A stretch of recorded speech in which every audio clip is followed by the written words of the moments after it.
Alrighty guys, welcome back. This is your host ID Jester. Thanks for joining me.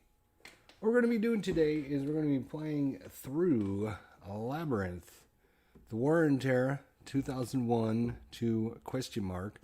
Game designed by Vocal Renke, obviously produced by GMT Games. This is, of course, the fourth printing of the game, so depending on how your game is, there might be changes. So just wanted to let you know that. So what we're going to do is we got our rules of play, which we might be referencing here. We also have our playbook. And in the playbook, there is on page number 10 here a one-player example of play. So if you want to play solo, it goes through, the players playing the cards, and we're going to go through that step by step until so we can kind of learn how to play the solo variant of Labyrinth. So we have our Jihadist operations manual here with this flowcharts. And we have our U.S. operations with that. I should say that we are not playing with any of the expansions. So, Kyle, how you doing? Good evening, Jester. I finally bit the bullet and ordered this yesterday. Been on my radar for a while. Oh, okay. Well, then this is perfect for you. If you're planning on playing solo, we're going to be going through the solo playthrough right out of the book, step by step.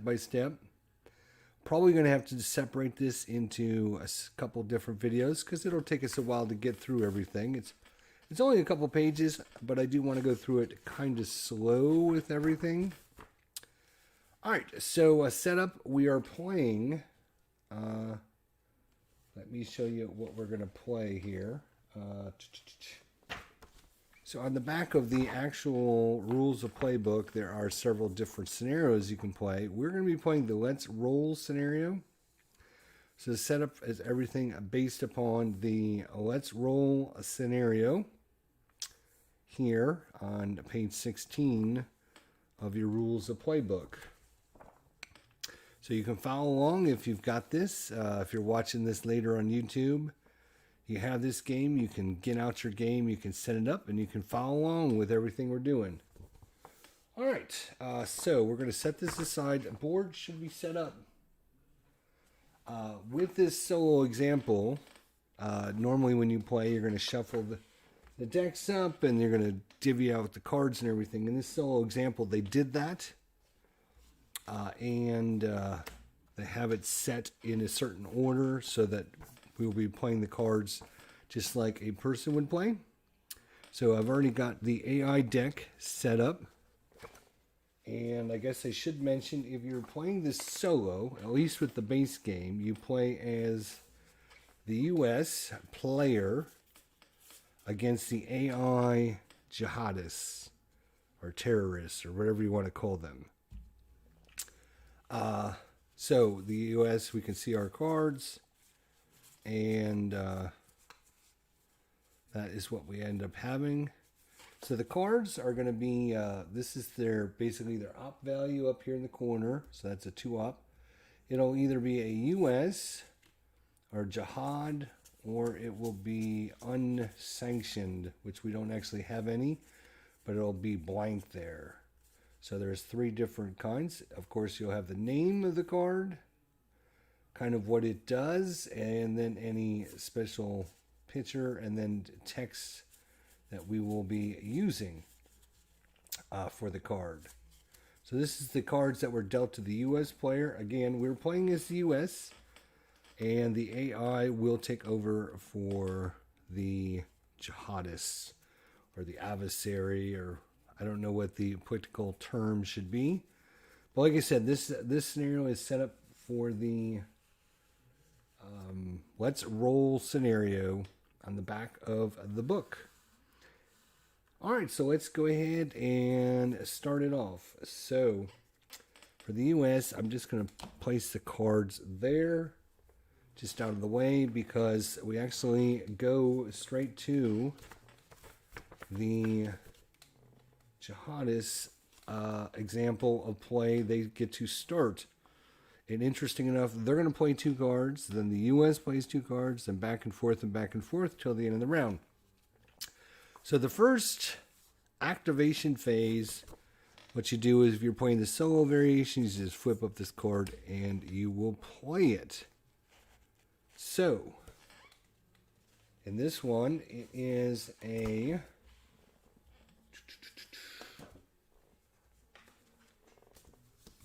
we're going to need our Jihadist operations of flow charts. All right. First Jihadist action phase. Card 1. The player flips the top card of the Jihadist deck and reveals a back channel, which is the name of the card. It is a 3 U.S. operations card. All right. So we were going to follow along with the flow chart for the Jihadist activities. Is it a playable non-U.S. event? Well, it's a U.S. event, so the answer to that would be no. So we're going to skip over to this. Is it a playable U.S. event? And the answer to that is, well, let's show you the card so you guys can see a little bit better, a little bit what's going on with the card. There we go. So play if U.S. soft and you have another card of exact value as an adversary's resource. So what does all that mean? Well, that's a great question. But over here on the board, we have the U.S. GWOT relations. And the U.S. is currently set to hard to start the scenario. So the prerequisites for this card is play if the U.S. is soft and you have another card of exact value. So the answer to our second part of this says, is the playable U.S. event? No, it's not, because the U.S. is not soft, so they couldn't play this event. So we go to the no. Now, major jihad success possible. So let's go through our book here, following along the event and ops flowchart. The event is not playable. The event is not a playable non-U.S. event, nor a playable U.S. event. And the reason for that, again, we just looked at that, is because the U.S. is soft. And the prerequisite is the U.S. must be soft. The next box of the flowchart asks whether major jihad success is possible. And the answer to that is it is not. There are 4 cells massed in Afghanistan. These are jihadist cells, and this is Afghanistan. But that country is already at Islamic rule. You can see right here, countries will either have Islamic rule, they will be poor, they will be fair, or they will be good, but to start this scenario, there is no good. So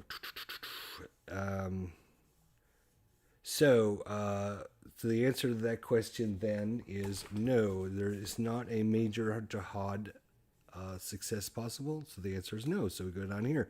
Is jihad possible in a good or fair? Well, let's see how that works out. Per the next box, the player checks, is a minor jihad is possible in any good or fair country, and it is not. There are no cells in any other country that are good or fair. So you can see we're looking for these black cells.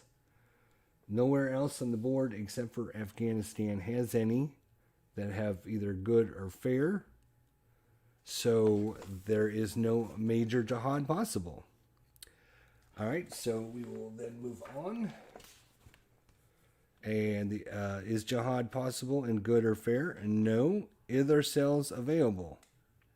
So we're going to look up here to see if there's jihadist cells under the funding. And it says the next box asks if cells are available, and there are. There are 11 cells on the track. So you can see there's 5 there, and 1 there. So there's 11 cells available. And funding is ample. The current funding is, you can see this little token right here is available. So you can only take Jihadists off the track wherever this is located. So if this was, say, down here, you couldn't use any of these cells up here. You can only use the ones that are in the box. All right. Hey, Jay, how you doing? Merry Christmas to you. Guess what's on my table right now? Labyrinth. Are you kidding me? Wow, what a day to choose to do this. I tell you, this is awesome. Between you and Kyle, you made my day. So hopefully this will help. All right, so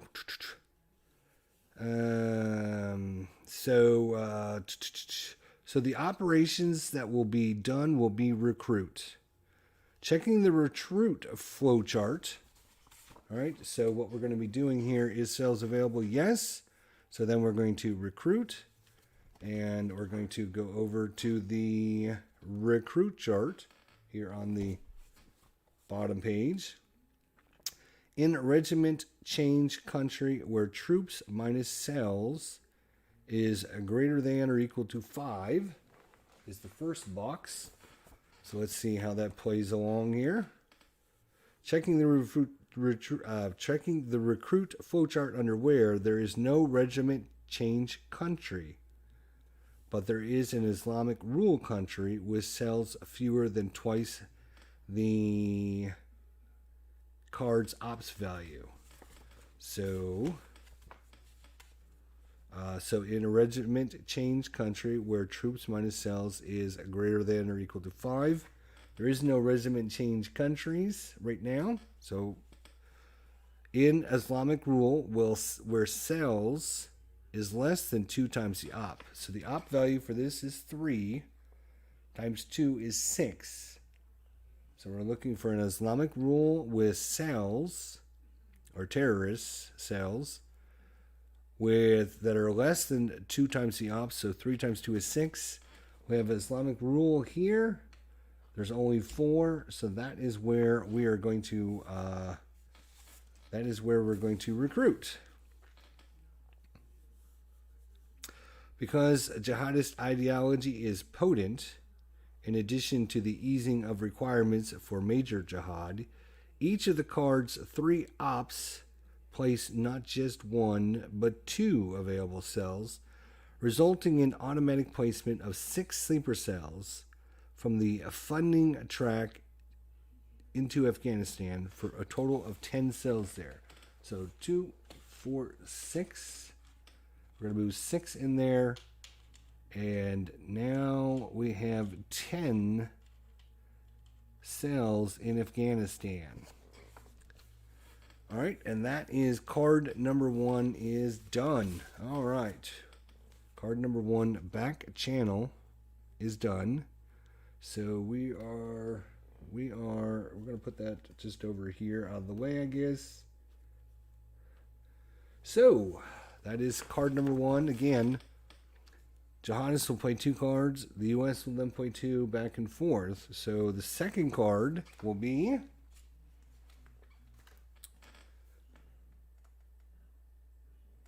Wahhabism. It's a 3 card for the Jihadist. All right, so let's follow along in the book and see what the book has to say. The player flips the next Jihadist card, which is Wahhabism. It's a 3 Jihadist card. The card is a playable non-U.S. event. So again, the first thing we're going to look on our flowchart, is it a playable non-U.S. event? Yes. All right. The card is a playable non-U.S. event. There are no preconditions. There's nothing here that says you have to have this done, or you have to be in this format, or you have to have so many cells, or there's nothing like that as a prerequisite. And the event is not blocked. Following the flowchart, the event does not recruit or place cells, so it is played. It is not an unassociated event. It is a Jihadist event. Again, it's not blank. So nothing else happens because funding is already at a maximum of 9. The Wahhabism event has no effect. So even though this card does not have any effect, we follow along. Is it a playable U.S. event? Yes. Will it recruit or place cells? No. So we will play the event. And we will go to, is it an unassociated event? No. So that's it. We will just play the event. The event says add a number on Saudi Arabia's governs to funding or set to 9 if Islamic rules. So we're going to look at Saudi Arabia, which is here, and their governance is 3 poor, and it is not set to Islamic rule. So we would add 3 to the funding as Saudi Arabia is sending some money over to Afghanistan, but they're already at maximum. They cannot go any higher. So this is a bad time for this card to go up or play up for the Jihadist player. But unfortunately for them, the AI, it just doesn't do anything at this point. Obviously, if this was down here, it would move up. But so that is the Jihadist player's turn. All right. Let's move on to the U.S. player turn. Oh, and you're supposed to keep track of these. This thing up here. So we played the first card for the Jihadists. We played the second card for the Jihadists. We now go to the first U.S. action phase. The U.S. first action phase is going to be to play Intel Community. It's a 2-ops U.S. event. And let's read the book, what it says to do. The player plays Intel Community for the event. The player inspects the face-down Jihadist hand carefully not to disturb the order. The player now knows what events are coming in what order. The player uses the... Okay, so we're going to play the event. The event says, inspect the Jihadist hand. Aha. Conduct a 1-value operation, and then you may interrupt this action phase to play an additional card. So what you would do is look at your opponent's hand to see what's coming up. So he's got Fayette, a 3-ops Jihadist. He's got Musarraf, which is unassociated 2-ops. GTMO, unassociated 3-ops. Axis of Evil, which is a 3-ops Jihadist card.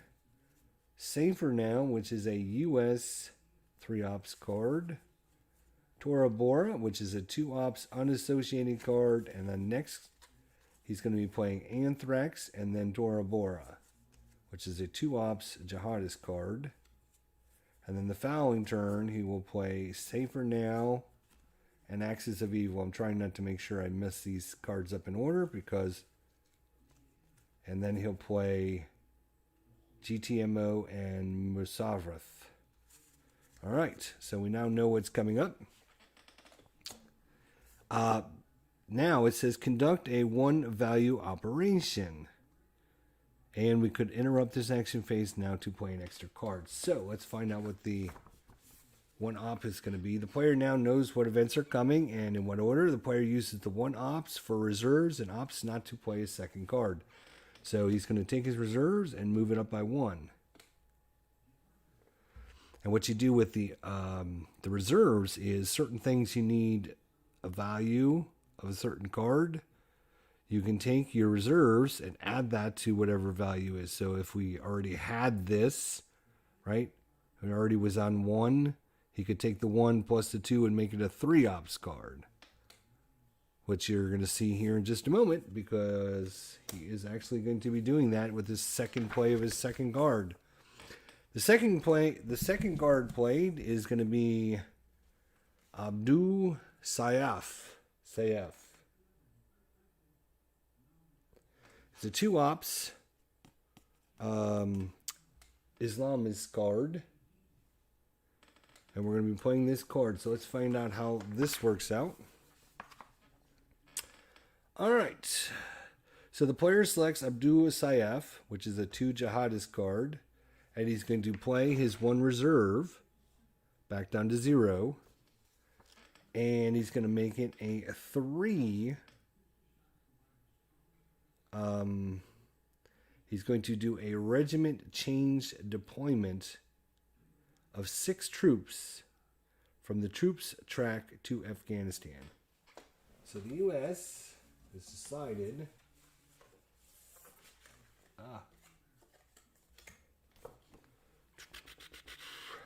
It's going to make a regiment change. So the U.S. must be hard, which we looked at earlier. The U.S. is hard. And must use 3 ops. So this is only a 2 ops card, but because he had the reserve, right, he made it a 3 ops. So he can do a regiment change because of the 3 ops. So the result is he's going to deploy 6 plus troops. All right. So we're going to take 6 troops out of our box. We're going to place them in Afghanistan.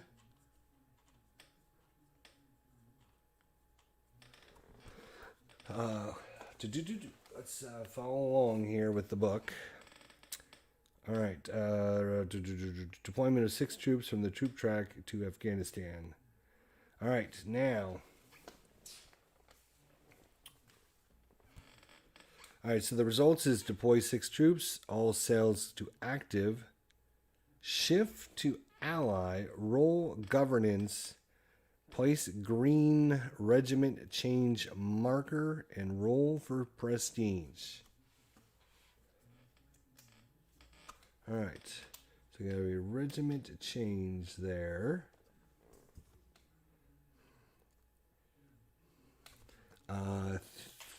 Doesn't.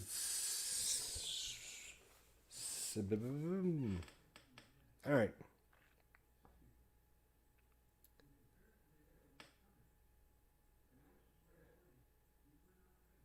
All right, so I'm assuming these all go, according to our little cheat sheet, these all goes to active. Oh, come here, you. Right? Isn't that what it said? It says all cells go active. Yeah, okay. So we're going to do that. We're going to do it according to the sheet. And even though it doesn't specifically say it in the example, I think it's...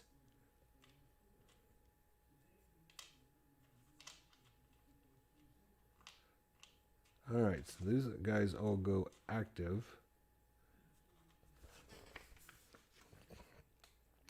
We shift to ally. So this is going to get shift to ally. And we're going to roll for governance. So there is a governance chart somewhere. Here it is. So we're going to roll for the governance. So the purpose of this is to find the quality of the Muslim country's governance. So if you roll 1 to 4, it goes to poor. We roll 5 or 6, it goes to 2.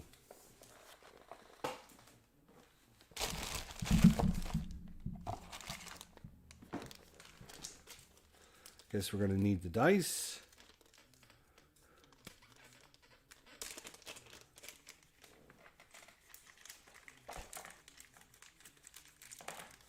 All right. So again, we're going to roll for governance. 1 to 4, poor. 5 to 6, it goes fair. And in this example, it rolls a 2. So the governance roll of 2 sets Afghanistan to poor. So instead of an Islamic rule, it'll go ally to poor. And then...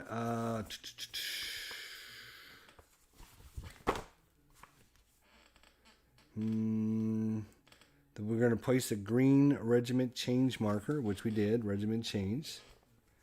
And then we roll for prestige. So the prestige is a little bit different down here. But you can see 1 to 4 drops the prestige, 5 or 6 raises the prestige, and then you roll a second time to see how much it lowers or rises. So first thing we do is we roll on the chart, and we roll, and in this example, we roll a 5. The 5, you can see, raises the prestige, and then you roll 2 dice. In this case, we roll a 2 and a 4. You take the lower number, and that's the number it either raises or drops. So in this case, it raises by 2. So over here is the prestige. So it's currently at 7, and it's going to go up to 9, from 7 to 9. So it's going to go up by 2 because that was the lower number. If you rolled, say, a 3 and a 6, then it would have gone up by 3.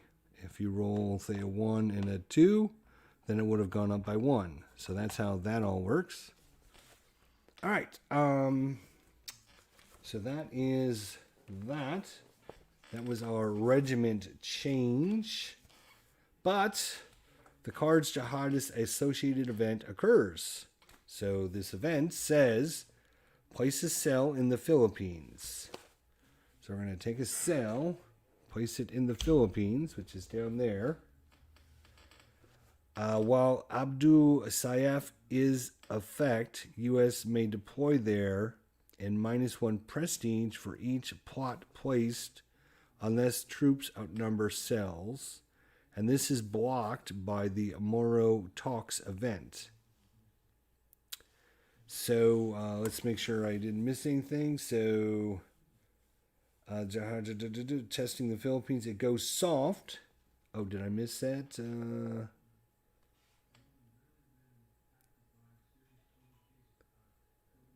Place is still in the Philippines.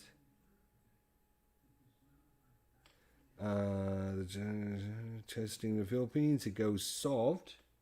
So we will add soft to its posture. And we also place the Abdul Sayyaf token there as well.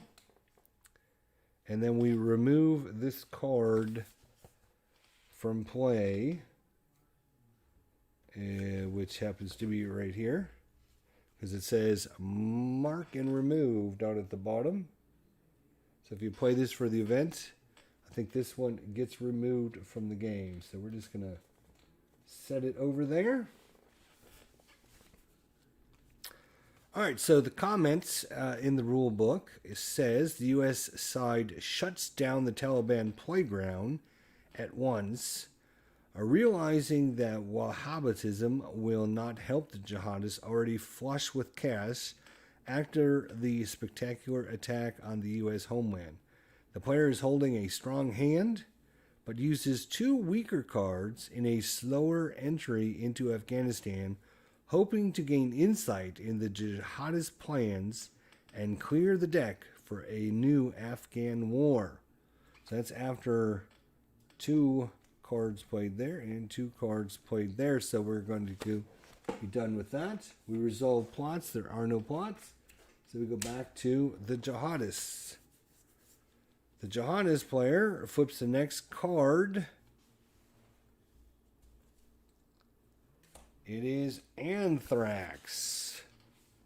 All right, so we will get out our cheat sheet here. Is it a playable non-US event? It is a jihadist event, so yes. The player flips the next jihadist card, which is Anthrax. The jihadist associated event is playable and occurs, and the player must discard a card from the U.S. hand. All right, so we just follow along. Is it playable? Yes. Does it? Nope. So we play the event. All right. The event is... No, I did not ask you to fall down. I know that. Alright, so the Anthrax event says the U.S. side discards its highest value U.S. associated event card, if it has any. Alright, so this is not a U.S., this one is, this one is, this one is, this one is, this one is, and this one is. So the U.S. has a lot of really good. And it says the highest, so the 1s and 2s will get bypassed by the 3s, so it has to be one of these 3 cards. And in this case, he will discard enhanced measures. So the U.S. player will lose that card out of his hand because of the event.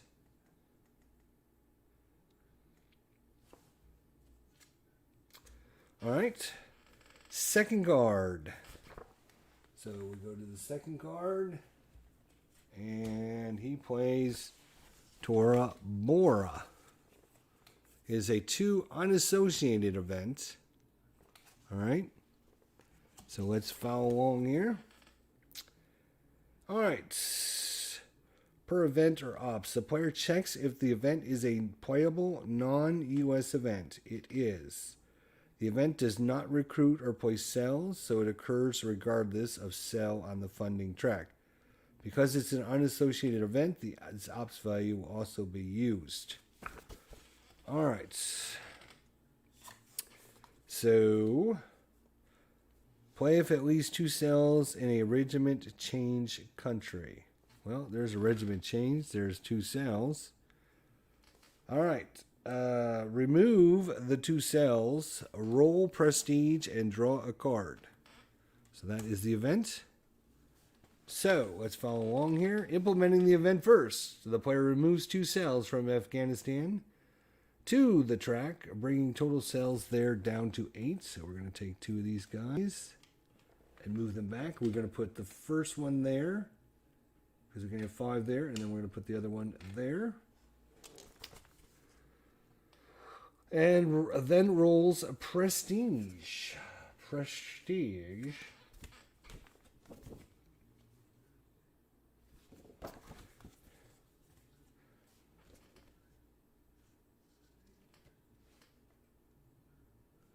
Alright, so again, the prestige. We're going to roll. Let's find out. Does it go up or down? And in this case, we roll a 3. So a 3 is going to drop the U.S. prestige. 1 to 4 drops it. And we roll these 2 dice to see how much it goes up or down. And we roll a 1 and a 5. So you take the lower value. So it's going to lower by 1. So the U.S. prestige is going to lower from 9 to 8. The player then draws a card to place face down on top of the Jihadist hand.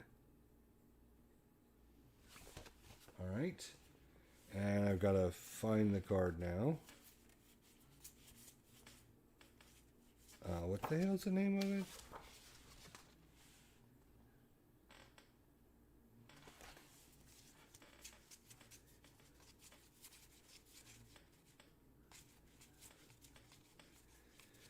This might take me a second here to go through the cards.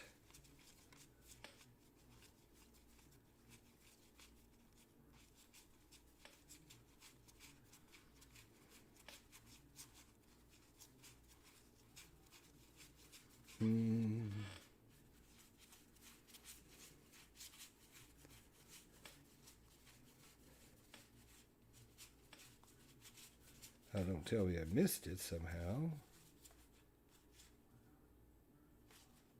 Nope, there it is. It's like one of the bottom ones. Okay. And he's going to put that on top, which the player wouldn't know normally. Normally you're just going to, take the top card off and place it on there. But because we're following along with the example in the book, we want to make sure we get the same cards coming up. All right, the player now continues along the event or ops flowchart to implement the unassociated event card's 2 ops. All right, because it was unassociated, he gets to play the event and gets the 2 ops. All right. Major jihad success is almost possible in Afghanistan. There's 8 cells minus 6 troops equals 2. 3+ is needed for jihad at ideal potency. Nor is jihad possible if in any good or fair country.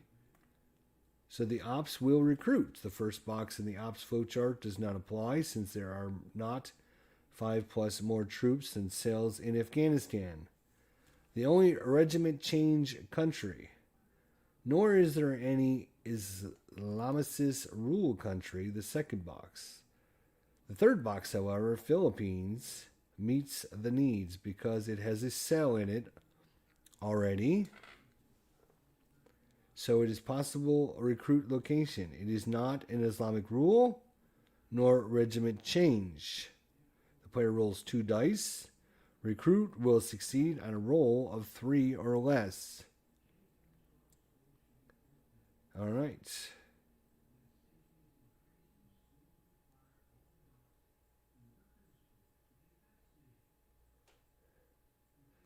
Okay. So yeah, we're following along through the flow chart here, right? Looking for the ops.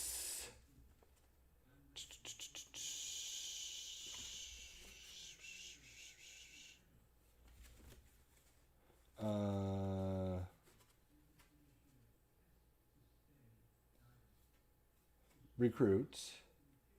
In regiment change country where troops minus cells is greater than or equal to 5. We have 8 minus 6 is not greater than or equal to 5. In Islamic rule, where cells times 2, where cells are less than 2 times the ops, so the ops is 2 times 2 is 4. We have 8 there, so that's not going to work. In any Islamic rule, non-RC country with the highest recruitment success roll. So,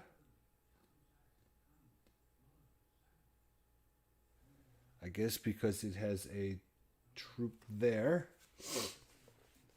Boom, boom, boom, boom, boom. The player now continues along the event or ops flowchart to implement the unassociated events card's 2 ops. Major jihad success is almost possible in Afghanistan. Almost, but not quite. 8 cells minus 6 troops equals 2. You need 3 or more are needed for jihad. We only have 2. Nor is jihad possible in any good or fair country. Again, good or fair, but you need a cell. Since the Philippines is non-Muslim and there's cells available, so the ops will be to recruit. So we're going to try to recruit there.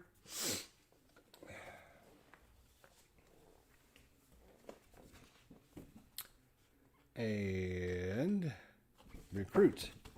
So the object is to place cells. Target any country with cells or cadres. If that has an REC number, and you can see down here in the Philippines, it does have an REC number. Most of them don't. There's just a couple that do. I saw one other one. Where was the other one? Thought there was another one I saw earlier.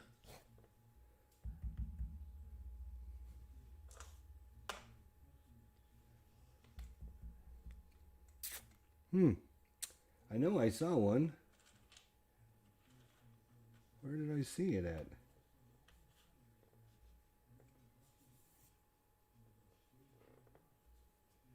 Could have sworn I saw one. Maybe I didn't. Maybe I'm... Yeah, kind of interesting. I don't see it now. Well, anyways, because it has the REC, we're going to roll that number or less for a success. And each success, place one available sleeper cell. All right. So we're going to roll 2 because it's a 2 ops, I believe. That's why we're rolling 2 dice. And we roll, according to the book. Good day, Jester. Just finished playing this yesterday. Keen to see someone else's interpretation of the rules. Yeah, me too. We're going through the rules book as the solo playthrough, so we're not really making any decisions. So what do we roll on this? All right, so the player rolls 2 dice. Recruitment will succeed on a roll of 3 or less, because that's why this is there. All right. And we roll a 3 and a 6. So we had 1 success and 1 failure. And results in 2 cells being added. Now the reason we're adding 2 is because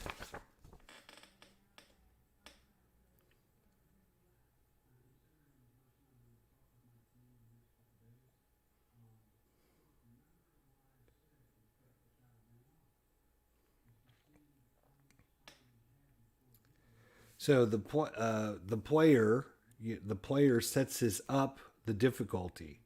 The difficulty he chose for it was Jihadist ideology is potent, which increases the difficulty level, and that is on page. That is rule number 9.7. So if we look at our rule book. Right? If you choose, when you set up the scenario, you can make it easier or harder depending on your value. So he's chose the potent jihadist ideology. So as above, plus 3 more cells than troops allowed major jihad. And this one is each recruit success places 2 available cells. So if you make the jihadist ideology attractive, then you would get this bonus and this bonus. If you make the jihadist ideology potent, then you get all 3 of these bonuses. If you make the jihadist ideology infectious, then you get 4 bonuses. But the bonuses that we're playing with are just the top 3, and that is going to be coherent, attractive, and potent. Under attractive, it says anytime you recruit a success, you place 2 available cells there. So even though we only had 1 success, normally you only place 1 there, but because we've upped the difficulty, we are placing 2 cells there. All right, hopefully I explained that. Hopefully I understand it correctly, but it sounds right to me.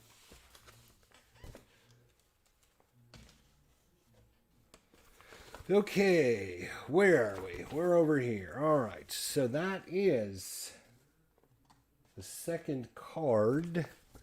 And this one you can see, when you play it for the event, it is again removed. So we will remove it out of the game.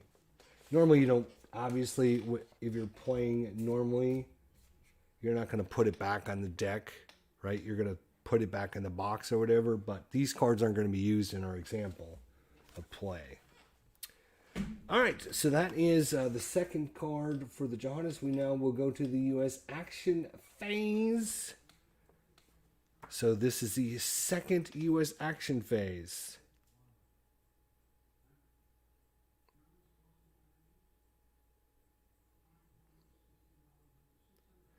Alrighty.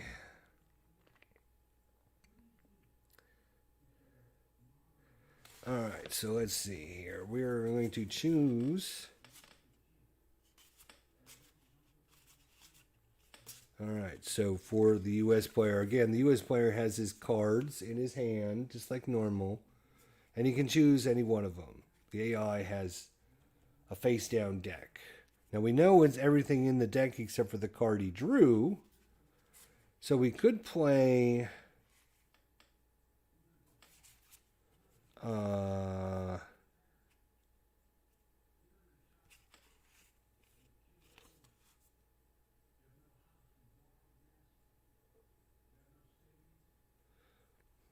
we can play renditions to try and remove that card, right?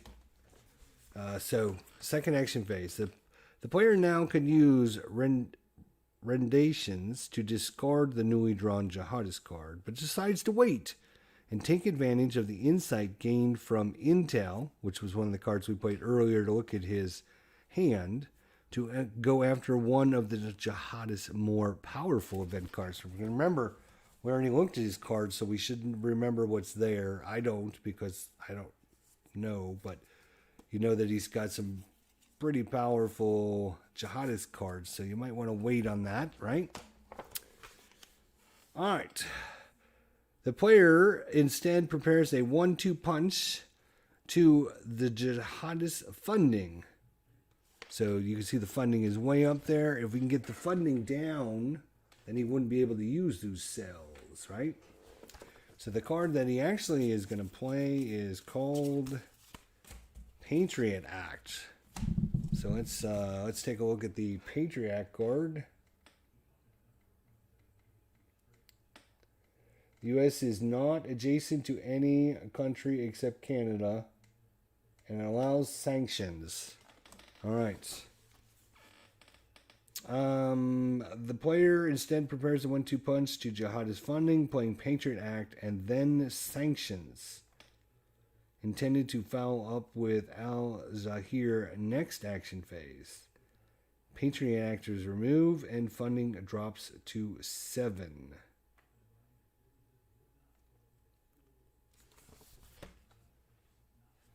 All right. So the U.S. is not adjacent to any country except Canada. So we have, we have a couple dotted lines. This must not come into play until you play certain events. So the U.S. is only adjacent to Canada. I know it's kind of hard for you guys to see that. And it allows sanctions.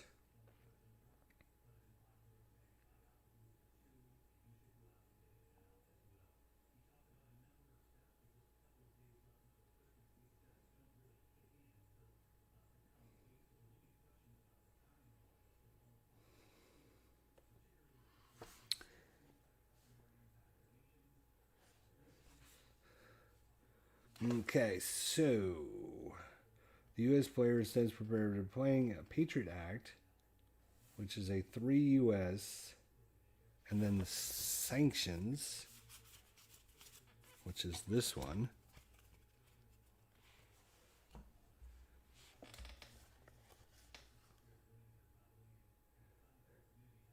All right, so he plays this card. The U.S. is not adjacent to any country except Canada, which allows sanctions, which is this card. So this will be marked and removed out of the game. And you will play this card, sanctions, play if Patriot Act is in effect, -2 to funding. So the funding will go down by 2 from 9 to 7. So that is pretty much, and then this one just gets placed there because it doesn't have a remove on it. So that's pretty short and sweet. So the commentation after 2 turns says, the jihadist insurgency in the Philippines is growing, which it is, but the U.S. side still has work cut out for it in Afghanistan. Yeah, so we are still, that was this 2 cards. We're on to the 3rd jihadist action phase coming up. But I think what I'm going to do is I'm going to go ahead and put a break in this video. We've done the first Jihadist action phase, the first action U.S. phase, the second Jihadist action phase, and the second U.S. action phase. We'll go ahead and break this up into another part because I don't want to make it too long for people out there. We got the 3rd Jihadist, 3rd U.S., 4th Jihadist, 4th U.S., and the final Jihadist action phase, and then the end of the turn. So maybe we can cover those next time. Plus, it'll give me a chance to read up on these and check out if I'm missing anything or whatever. So anyways, hopefully this will help you out to learn how to play the game a little bit. Hopefully it'll help me out because we're going to actually try this out after we go through this playthrough from the rule book, example of play. Once we get done with this, we're actually going to try it out because Tony from Tony's Board Life says this is his most played game ever. So I want to try it out at least once to see how it is. If it's his most played game ever, it must be pretty good. So I'm hoping to try it out and see. Also, guys, as a friendly reminder, coming up at 4 o'clock today, Eastern Time. So in like 45 minutes, if you're watching this today on YouTube, December 21st, at 4 o'clock, I'm going to be over at the Blue Tweezers channel. We're going to be doing a playthrough of Storm Above the Reich. He's going to teach me how to play that game. I was setting it up the other day, and I have a pretty good idea how to play, but I thought, you know what? Instead of going through and making mistakes, let's just see if we can play with Blue Tweezers and try it out with him. Since he's played it a few times, he should know the rules pretty well. So that way, when I do play it, I won't make any mistakes. So anyways, if you're following along, guys, we're halfway through page 11. We'll get together next time. We'll do some more. And maybe 2 or 3 parts on this, depending on how the next section goes. If it goes fast or easy, I'm not sure. And then we'll, once we get done with that, we'll set it up for good and try it mano a mano against the computer, or against the AI, and see how we can do. And yeah, hopefully we'll see you over at Blue Tweezers at 4 o'clock today if you're interested to learn how to play Storm Above the Reich.